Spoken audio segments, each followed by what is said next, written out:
بت پرست نے یہ کہا بحث پہ ظاہر نہ قوت اہل قبور، نہ قوت اہل قبور دارد نہ بت، کہ ظاہر میں تو قبروں والوں کی بھی کوئی طاقت نہیں، وہ بھی فوت ہو کے قبروں میں چلے گا، ظاہر میں بت کی بھی کوئی طاقت نہیں۔ اگر می گوئی کے بقوت باطن اہل قبور کا شاشی حالات می نمایاں، کہتے ہو کہ روحانی طور پر قبروں والے مدد کرتے ہیں، تو کہنے لگا یہی کام ہمارے بھی بت کرتے ہیں جن کو ہم اپنا روحانی تسلیم کرتے ہیں۔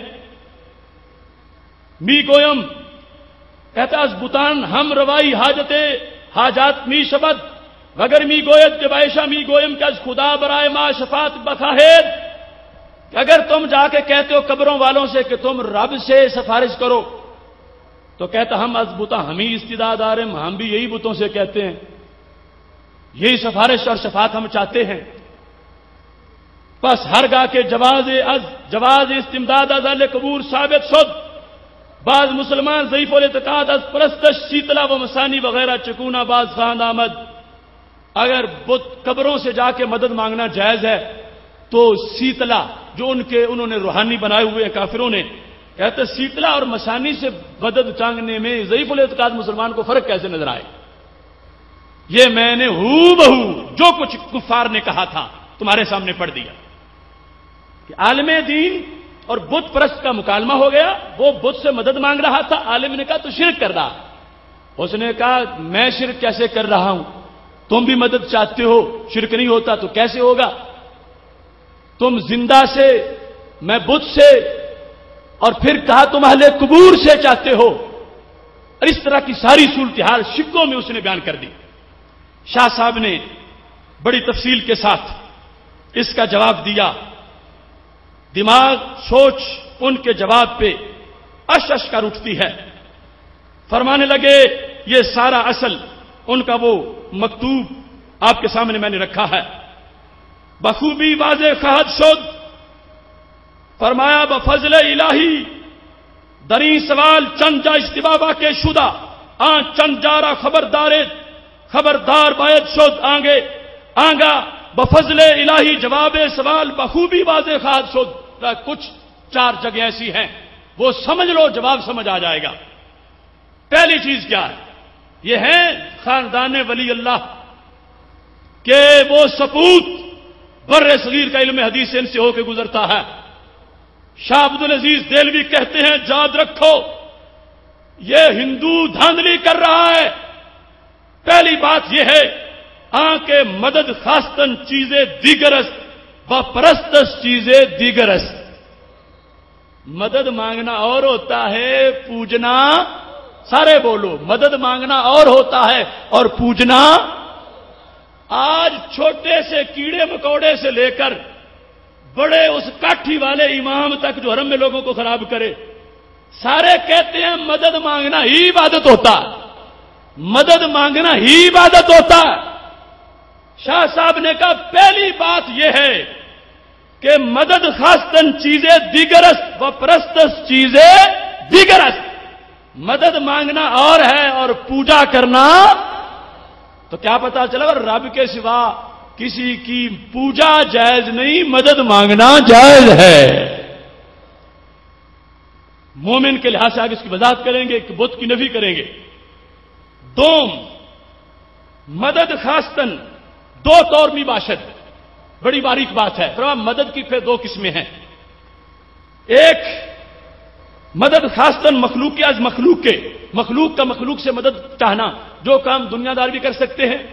مثال کے طور پر ایک بادشاہ ہے، وہ آپ کے بیٹے کو بھرتی کر سکتا ہے، آپ بادشاہ کو جا کے کہتے ہیں کہ بھرتی کر دے، تو یہ مدد آپ نے چاہی۔ تو شاہ صاحب کہنے لگے اس طرح کی مدد جو لوگوں سے مانگی جا سکتی ہے ظاہری طور پر، فرمانے لگے یہ مدد جس وقت کوئی چاہتا ہے این نو مدد خاصتن در شرع از زندہ و مردہ جائز است۔ اس طرح کی مدد مانگنا زندہ سے بھی جائز ہے، بعد از وصال بھی جائز ہے۔ مطلب کیا؟ ایک چلا گیا وزیر اعلیٰ کے پاس کہ میرے بچے کو بھرتی کر، دوسرا چلا گیا داتا صاحب کہ میرا بچہ جو کیا ہو جائے، بھرتی ہو جائے۔ تو شاہ صاحب کہتے ہیں اس نے شرک نہیں کیا، اس نے صحیح کیا۔ اینو مدد از زندہ و مردہ، یعنی مردہ سے مراد بعد از وصال، از ہر دو جائز، اس میں کسی طرح کی کوئی قباحت نہیں ہے۔ دوسری مدد کیسی ہے؟ تب وہ کو جو اللہ کے ساتھ کام خاص ہے، مثال کے طور پر بیٹا دینا، بارش کرنا۔ تو شاہ صاحب نے واضح کر دیا، اگر کوئی شخص اللہ کے ولی کو یہ مانتا ہے کہ یہ رب کے محتاج ہیں، یہ اپنے پاس سے کچھ نہیں کر سکتے، پتا بھی نہیں ہلا سکتے، رب سے سفارش کر سکتے ہیں، رب سے دلا سکتے ہیں، تو شاہ صاحب کہتے ہیں یہ مدد مانگنا بھی جائز ہے۔ کہ بت پرست بتوں کو اصل پاور سمجھتے ہیں، انہیں رب کا محتاج نہیں سمجھتے، اس بنیاد پر بت کے پاس جا کر مانگنے والا ان سے مانگ رہا ہے، مشرک ہے۔ ولی کے پاس جا کر اس عقیدے سے مانگنے والا کہ یہ رب کے محتاج ہیں، رب کے بندے ہیں، خود کچھ نہیں کر سکتے، اللہ کی مدد کا مظہر بن سکتے ہیں، شاہ صاحب کہتے ہیں یہ مدد بھی شریعت میں جائز ہے۔ اس کے بعد فرمانے لگے کہ یہ جو کہتے ہیں کہ ہم بھی بتوں کے پاس جا کے شفاعت کرواتے ہیں، فرمانے لگے یہ جھوٹ بولتے ہیں۔ مانا شفاعت را نمی داند، انہیں شفاعت کا مانا نہیں آتا، شفاعت مانگیں گے کیسے؟ کہتے ہیں بت پرستوں کو شفاعت کا مانا نہیں آتا، یہ شفاعت بتوں سے کروا کیسے سکتے ہیں؟ شفاعت کا مانا کرتے ہوئے فرمایا کہ یہ مانا جاتا ہے خود کچھ نہیں کر سکتے، غیر سے سفارش کریں گے۔ فرمانے لگے بت پرست دھاندلی کر رہے ہیں، ان کا بتوں کے بارے میں عقیدہ ہے کہ یہ سب کچھ کر سکتے ہیں، لہذا وہ بت کو کہیں بیٹا دے تو شرک ہے، لیکن رب کا بندہ اللہ کے ولی سے جا کر یہی مدد اس عقیدے سے جب چاہ رہا ہے کہ اللہ سے لے کر دے گا یا اللہ سے سفارش کروائے گا، فرمانے لگے بت کے پاس جانے والا مشرک ہے، ولی کی قبر پہ جانے والا توحید پرست ہے۔ اس کے ساتھ اختصار ملحوظ خاطر ہے، فرمانے لگے میں ضعیف الاعتقاد مسلمانوں کو 3 فرق بتاتا ہوں کہ بت پرست مشرک کیوں ہے اور ولی کے مزار پر جانے والا مومن کیوں ہے۔ فرمانے لگے یہ جھوٹ بولتے ہیں کہ جو ہمارا مقصد ہے وہی تمہارا بھی مقصد ہے، ان کا مقصد بتوں سے اور ہے، ہمارا مقصد ولیوں سے اور ہے۔ اس مقام پر فرمانے لگے کہ یہاں اول بات یہ ہے کہ اہل قبور معلومند کہ صلحاء و بزرگان بودان و سیتلا و مسانی مہوم مہد از وجود آہا معلوم نیست۔ فرمانے لگے ولی سارے معلوم ہیں، وامی چیزیں نہیں، سب کو پتا ہے حضرت علی اجمیری داتا گنج بخش ہیں، سب کو پتا ہے حضرت بابا فرید رحمہ اللہ تعالی کی ایک ذات دنیا میں آئی ہے، ان کا پارسا ہونا، ان کا دنیا میں آنا، یہ سب کو معلوم ہے۔ اور یہ سیتلا مسانی جو ہندوؤں کا ہے وہ تو وامی چیزیں ہیں، ان کا وجود ہی ثابت نہیں ہے، لہذا روحانی طور پر سیتلا مسانی مدد نہیں کر سکتے، بابا فرید مدد کر سکتے ہیں۔ دوسرے نمبر پر فرمایا اگر سیتلا مسانی کا وجود مان بھی لیا جائے، جیسے بت پرست جھگڑا کر رہا ہے تو کہا وہ خبیث روحیں ہیں، ان کا کام لوگوں کو تکلیف دینا ہے، اور ولیوں کی پاک روحیں ہیں، یہ تکلیف نہیں دیتے، مشکلیں حل کر دیتے ہیں۔ یہ دوسرا فرق بیان کر دیا۔ اور تیسرے نمبر پر فرمانے لگے کہ استمداد ازال قبور بطریق کے دواست کیا جناب الہی عرض کردہ مطلب ماں برارن و پرستش این چیزہ بنا بر اعتقاد استقلال و قدرت است کہ کفر محض است۔ فرمایا مدد مانگنا اور ہے، پرستش اور ہے، پرستش یہ ہے انہیں مستقل بذات ماننا، انہیں رب کے علاوہ رب کے مقابلے میں ایک پاور ماننا، انہیں رب کا محتاج نہ ماننا، اس لحاظ سے بتوں سے ماننا یہ پرستش ہے۔ اور یہ کوئی مومن بھی ولیوں کے بارے میں عقیدہ نہیں رکھتا، سارے کے سارے ان کو رب کا بندہ مان کے، رب کا محتاج مان کے، رب کا پیارا مان کے ان سے مانگتے ہیں اور اللہ عطا فرما دیتا ہے۔ لہذا کھڑی اور لیٹی مورتی کی باتیں کرنے والے ہندو کی بولی بول رہے ہیں. کل جو زبان ہندو کی تھی آج وہ زبان ان کی ہے، اور جو زبان شاہ عبدالعزیز محدث دہلوی کی تھی وہ زبان ہماری ہے. وہ ہندو کی بولی بولتے ہیں کہ فرق ہی کوئی نہیں، قبر اور بت ایک جیسا ہے. شاہ صاحب نے باقاعدہ اتنا تفصیلی جواب دے کر واضح کیا تو پتلا کیا چلا. ہم نہیں بدلے، ہم نہیں بگڑے، ہم نے رستہ نہیں چھوڑا، ہم نہیں بھٹکے. دنیا نے اپنے آپ کو بدلا گھڑی گھڑی. ایک ہم اہل عشق تھے، جہاں تھے وہیں رہے. اس بنیاد پر اب یہ بات میں تفصیل سے پوری بیان مزید نہیں کر سکتا، ٹائم تھوڑا ہے، لیکن آیت کریمہ سے اس پر تھوڑی سی روشنی ڈالنا چاہتا ہوں کہ بت کا معاملہ اور ہے اور قبر کا معاملہ اور ہے. اس سلسلہ میں قرآن مجید برہان رشید کے اندر رب ذوالجلال کا فرمان ہے. سورہ نحل آیت نمبر 21 اللہ فرماتا ہے اموات غیر احیاء. توجہ سے سننا، تھوڑی سی منطق بھی اس میں سنانی ہے.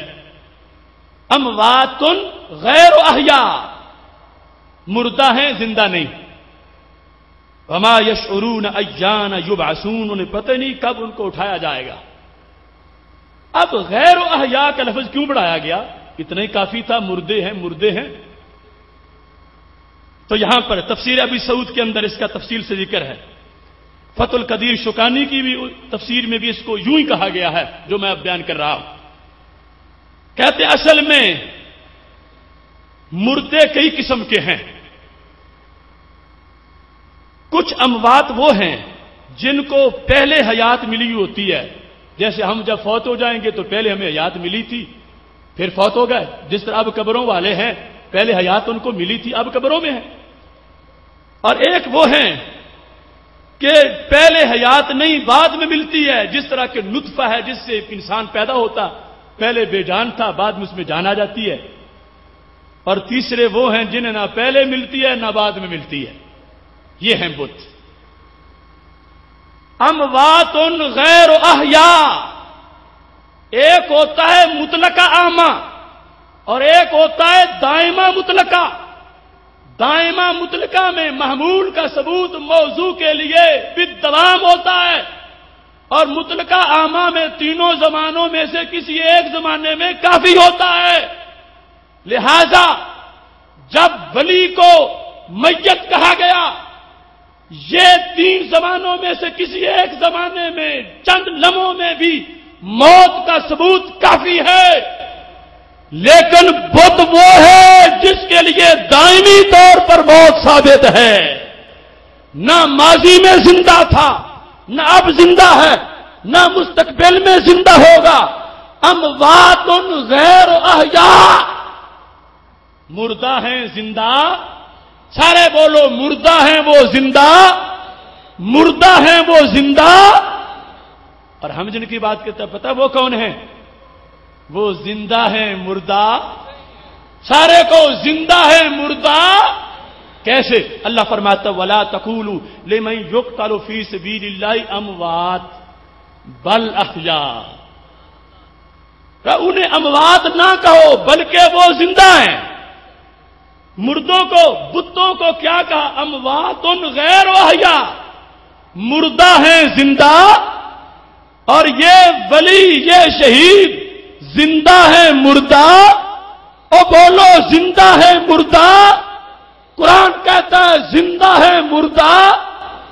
تو مت ماری گئی ان لوگوں کو. اتنا فرق بھی ہے اور پھر بھی کہتے ہیں بت اور مردہ ایک جیسا.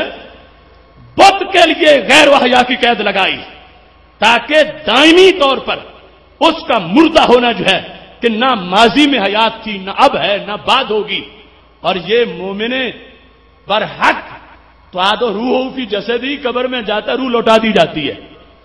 اور یہ شاہ صاحب نے فتویٰ میں تفصیل سے لکھا تھا جو بت ہوتا ہے اس کے ساتھ کبھی روح کا تعلق نہیں ہوتا. رب بعد از وصال قبر میں جسم کے ساتھ روح کا تعلق برقرار رہتا ہے. قبر میں جسم کے ساتھ روح کا تعلق ہوتا ہے. تو بت میں نہ روح تھی، نہ ہے، نہ آئے گی. اور قبر میں جو ہے اس میں بعد از وصال بھی روح کا تعلق ہے. تو پتہ چلا لیٹی